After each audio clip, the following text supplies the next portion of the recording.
Good morning, my friends, and welcome. This is Father Marcus from the Costa Blanca Anglican Chaplaincy. Just spending a little bit of time with you today and delighted that you've tuned in. If we were in church today and having a Eucharist service, the Gospel would be this, and I'm going to read it to you because it's great. It's from Matthew 15.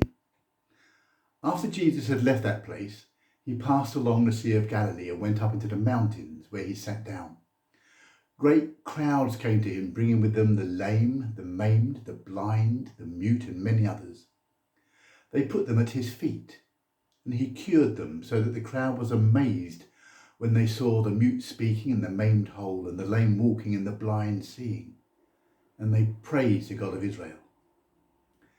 Then Jesus called his disciples to him and said, I have compassion for the crowd, because they have been with me now for 3 days and have had nothing to eat.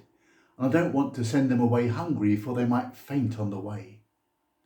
The disciples said to him, Where are we going to get enough bread in the desert to feed such a crowd?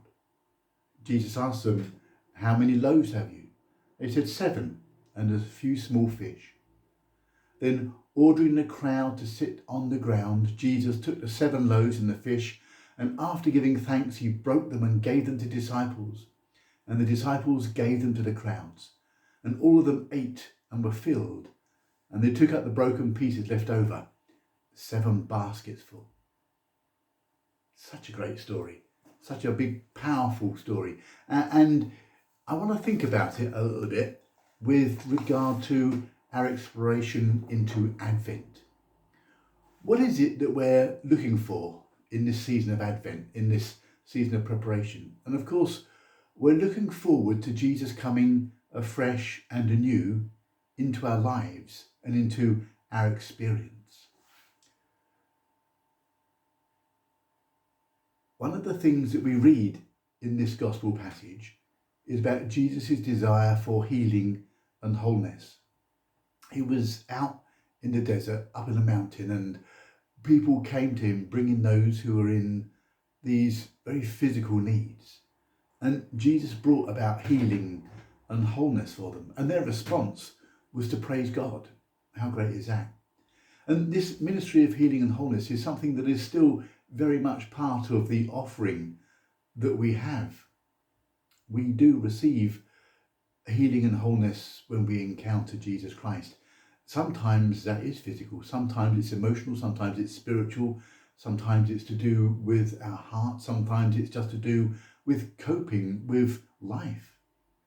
Sometimes when we're going through a real tough time, whether it's physical, mental or spiritual, it's not until we embrace the message of Jesus Christ that we find within ourselves the strength to get through it.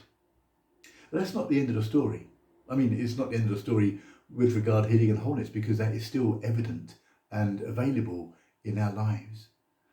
But Jesus has compassion on the crowds. They've been with him, listening and experiencing this healing for 3 days. And he has compassion on them. And he says to the disciples, what are we going to do? And they said, well, we've only got a few loaves and a few fish. And Jesus said, well, get them to sit down.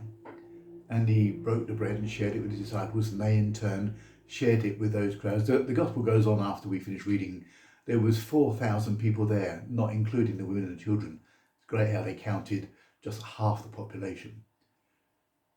But Jesus had compassion, and he made sure they had what they needed. Without a doubt, this is a miracle. But what sort of miracle was it? Was it a miracle of multiplication? Did Jesus somehow miraculously multiply those loaves and those fishes so that when he took 2 out of the basket, there was still 2 more? And then he took 2 more out and there was still 2. Maybe. That's how it reads. And I'm happy to accept that. But maybe it was something different. Maybe it was Jesus setting this example of saying to those crowd of people who were there, you won't all have come and stayed here for 3 days without bringing a packed lunch, without bringing something to eat. And there are thousands of you here, and some of you have got food and some of you haven't got food. And how about those who've got stuff, share it with those who haven't? And the emotions and the feelings and the thoughts of the crowd were transformed. And those who had shared what they had with those who had not. and the people were fed, and they went away both physically whole, they went away satisfied, and they went away experiencing something, the message of Jesus Christ.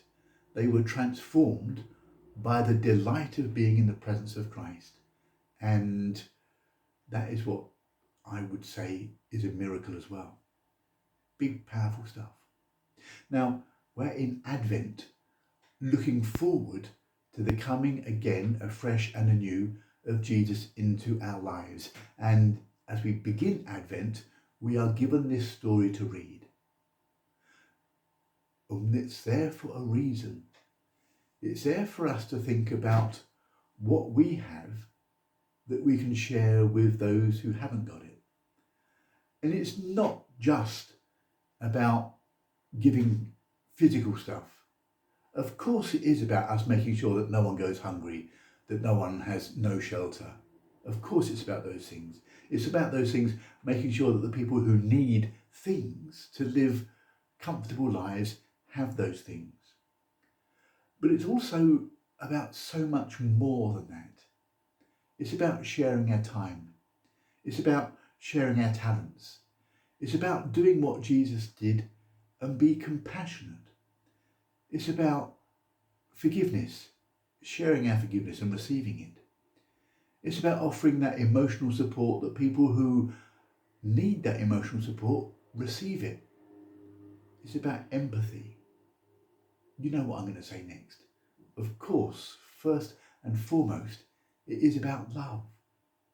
It is about us sharing the love that has so freely been given to us, that we have it in abundance and we can share it with others, and in so doing bring the Christmas message and the gospel alive.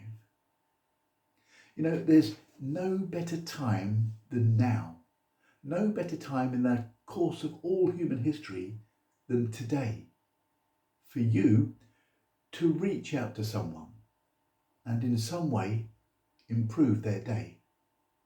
And as you improve their day, you might improve their week. And if you improve their week, you might improve their life. That is the message of the miraculous. You and I are called to be the miracle. Be the miracle. And we can't look to the future, to Jesus, and say, we're going to leave it all up to you. He gives us his story so that we can use it. And he gives us gift and he gives us love so that we can use it. So, my friends, that's your homework for today. Make someone's day the best it can be. Bless you, bless you, bless you. Until next time. Bye now.